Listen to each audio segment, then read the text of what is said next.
Let's go over 5 ideas that can make Dynasty fun in College Football 25. These ideas can take your Dynasty experience to the next level. If you're the type person that don't like Dynasty, if you try one of these ideas, it may change your opinion on it. Let's be a community, man. If y'all have any ideas that y'all have in y'all Dynasty, drop down below. Let's talk about it. If y'all enjoy the content, make sure y'all like, comment, subscribe, all that, man. Appreciate y'all for watching. Temple series is playing in the background. Make sure to check out that series. We're making a push for the national championship. So my first idea is for you guys to start as an offense or defensive coordinator, and I would suggest going to a program that lacks that, especially one of these programs that just fired their head coach, fired their OC. It's that time of the year we have a lot of coaches getting fired. We kind of know where a lot of these programs are. So if you see a college football program that's struggling on the offensive end of the ball, why not go make it offensive coordinator, go take over that program and start running the offense. I suggest why not make your own custom playbook.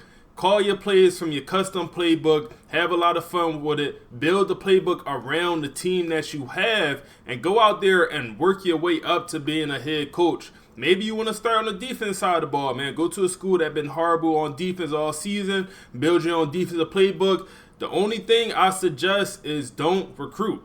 As an offense or defensive coordinator, it allows you to completely control recruiting, and I don't know if I agree with that, just because as a offensive or defensive coordinator in real life, they have obviously an impact, but they're not controlling the whole entire recruiting for the team. So I suggest putting auto recruiting on and just do not touch recruiting as your offense and defensive coordinator. After a year or two, go on to a program. Maybe you go to a small, group of 5 program. After that, maybe you get another offensive coordinator job at an SEC school. You go there, and then eventually you work your way up to being a head coach at, a SEC school of your choice. Something along those lines, man. Work your way up instead of just starting off as a head coach immediately, because it's super easy to take over a program and, just build it up. And within 3 years, the program is usually turned around. So you got to make it a little bit challenging sometimes. Next, why not take over one of the military schools and put auto recruiting on from the start? Literally, put auto recruiting on. You could upgrade your head coach and you could go heavily into the recruiter. That will help out with your auto recruiting, and you'll actually be able to, bring in some 3 stars, 2 stars, whatever. But in real life, if y'all know anything about these military programs, they are not bringing in top recruits. I think Army and then also Navy have pretty good records this season. I believe Army is the program that's ranked right now, and they are having a good season, but they are not playing the top level competition in college football. And all that to say, they are also not bringing in, 3 stars, 4 stars, 5 stars recruits, man. I believe that these players cannot even get NIL money. You actually putting auto recruiting on for a military school is making it a little bit realistic. Another thing, you can't not touch that transfer portal, man. Real life, they do not bring in transfers these military schools because you can't. You can't transfer into a military program, apparently, at least not to play a sport. So why not put that on in the actual dynasty? And maybe you start there and figure out you can't win at all because you're only bringing in nothing but 1 and 2 stars, and you're running this crazy offense, and you want to move on to another program. I'll say at least start with the military school, and then if you want to move to another program, do the same exact thing. Try it with auto recruiting, because at times recruiting can become, I'll say easy, especially for me. Like at some point, it's just super easy to recruit, especially offline. So with the auto recruiting, it makes it a little bit more difficult, and then also what you're doing on the field matters a lot more. If you take over as one of the military programs, you gotta run an offense. If you don't, it's cheating. Literally, if you don't, it's cheating. I don't want to see anyone coming out here with Army and they got, Tennessee widespread playbook where all the wide receivers at the far end of the, no, we don't want to see that, man. You gotta run the playbook when you take over a program. At least try the playbook, and then eventually, go ahead and make your own playbook. But you still got to keep some of their style, some of their tradition, man. You got to keep that flexible in there. Another thing I'll say, have a goal with your either head coach or your program. Know what you want to do with it. Maybe I'll start a new dynasty, let's say Coastal Carolina, and my goal is to build the trenches. I want the best O-line and D-line I could possibly get. The other positions, we'll fill in where we could get the skill positions. We're more worried about building the trenches. So we're going to upgrade our coach that's centered around that. We're going to bring in offensive and defensive coordinator that's centered around, tactician on the O-line, D-line, motivator on the O-line, D-line, recruiter as well. All of that. We are trying to build the best trenches, and then we'll focus on building building the outside of our team. We'll focus on the quarterback, wide receiver, all of that later. Go in there. That's just the idea, but go in there with a mindset of what you want to do with your team, where you want to take the program, and how you're going to build them up. Next, why not do a Coach Prime type rebuild, man? If that makes sense. What that is essentially is taking over a program, preferably a program that's not great, maybe a Kennesaw State that don't have a good record, maybe a Kent State, maybe a Florida State, one of the programs that just don't have a good record. And what you're going to do is you're going to take over as the head coach, right? And you are only able to recruit 10 high schoolers, only 10 high schoolers each year. Everyone else has to come in the transfer portal. Coach Prime type rebuild, man. The past couple years when he's been at Colorado, he has been primarily focusing on the transfer portal, bringing in 40, 50 players. I believe it was 50 his first year and then 40 something the second year.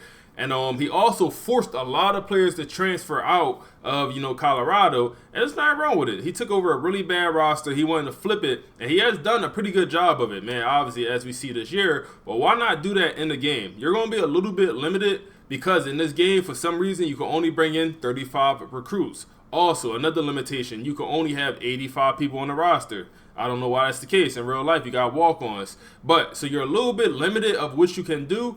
But I suggest bringing in, like I said, around 10 high school recruits, 5 to 10 high school recruits.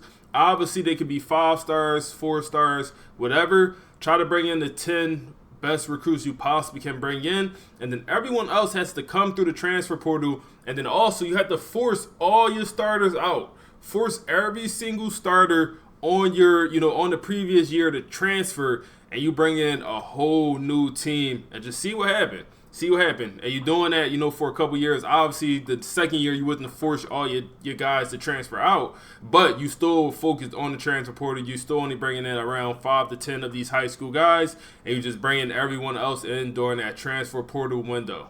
The only issue with this, the only flaw, the transfer portal is a little bit janky. Sometimes you'll have 30 players interested in your school, 40 players, 50 players. Sometimes I feel like you only have 10. Sometimes it's a little bit janky, but for the most part, it'll work. Sometimes you may just have to bring in a bunch of 2-star transfers, which is actually not a horrible overall. They're going to come in, low 70s, but you might just have to do that. The next thing on my list, this one may sound a little bit crazy, but what if I suggested you do 0 scouting? You take over a program, head coach, whatever, and you could implement this in your current dynasty. You don't even have to make a new one. But just don't do no scouting. Think about it in real life. A school, they're obviously scouting, they're recruiting players, but you don't know a player rating in real life. Like, you understand a guy is going to be fast. You understand a guy might be strong, might be good at run blocking, pass blocking, but you don't know that he's going to come in with 99 speed. You don't know he's going to come in, as a gem. You don't know if he's going to come in as a bust. You got to see when he gets on campus. So why not kind of take that and add it to a dynasty? So what I'm suggesting is you do 0 scouting. You take over a small school. You could go after any player that's interested in you. You can't go after any players that's not. So if you only have 2 stars and 1 stars, that's, you're in their top 10 to start off, you can only go at those 2 stars and 1 stars. If you had 3 stars, 4 stars, you can only go at the players interested in you, but you cannot scout any of them. You're only going based off archetype, and then also based off national rank. And then also, that's pretty much all you could go off of. And it's just going to make it a little bit more difficult because you're not going to know what you're getting until they actually get on campus and you actually can see, their full spread of stats. So it's going to make just recruiting a lot more difficult. And I think it'll be fun. At the end of the season, when you finally get them guys on campus, you can finally see who's going to be good, who's going to be bad, who's a gem, who got the good development trait, who got the abilities, all that. I think it'll make it a little bit fun. My last idea is to take over a program that fired their head coach. For example, my Temple Owls, we had to fire our head coach. We're trying to move in a different direction. But why not take over a program that fired their head coach? And when you take over this program, you put some recruiting restrictions on yourself, different from the ones we just talked about. Why not go away from the meta? I feel like the meta for quarterbacks, scrambler. athlete scrambler to be specific, but even the regular scrambler. Next might be, the improviser. And last, for I believe most people, it's probably going to be the field general just because they're coming in with the least speed. Well, guess what? You're only recruiting field generals. You only could recruit, an improviser. When you go over to wide receiver, you're not recruiting just the route run, just the deep threats that's coming in with 99, 98 speeds. No, you're going at the route runners. And what this is going to do is make it just more difficult for you to get your program to where you want it to be. And also, it's just going to make it, you're not going with the meta. Like me personally, I love playing against the meta. Like I love playing, 2K. I'm a big 2K guy, man. It's always the meta build for the rec program. I love to make the opposite of that. The meta build might be a 6-foot guard. I like to make a 6'7" guard. The people that don't play 2K probably have no idea what I'm talking about. But I like to go against the meta, make things a little bit difficult, because when you do win, for me, it's more rewarding when you win with the odds against you. So I like to go, non-meta, whatever. And why not try that with an actual recruiting build, or with recruiting team, whatever you want to call it. Maybe you only recruiting slot corners. I feel like they're the worst cornerback out of the three. Maybe you only recruiting run stop and safeties. I feel like they're the worst safeties out of the three, man. See if you can win with that. Create a challenge. See what you do with it. One last thing, I feel like we don't use Team Builder. Maybe I'm bugging, but I feel like I rarely see people use Team Builder and take advantage of that, man. You could literally add an HBCU. You could add a community. I literally seen the community college I started off my degree at.